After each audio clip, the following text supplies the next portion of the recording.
If She Shakti had wings, what would your call sign be? Okay, so right now my call sign is bold. That is, you can be whatever you want to, go pierce through your dreams and achieve new heights. What's more thrilling, flying through the clouds or breaking stereotypes? I guess breaking stereotypes would be a much bigger thing to cross. And but yeah, whenever I'm in the cockpit, you forget gender and you just meet in the sky with that aircraft which is yours. Okay, one She Shakti oriented word for the younger girls.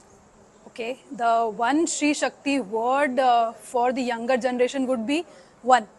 We are one unique personality, and we cannot be defined by our gender. Shivangi ji, one power pose, She Shakti power pose for us. So I'm a flyer, and whenever I go towards the aircraft or anywhere near, the only thing that I once walking towards is this, which Yeah. shows power.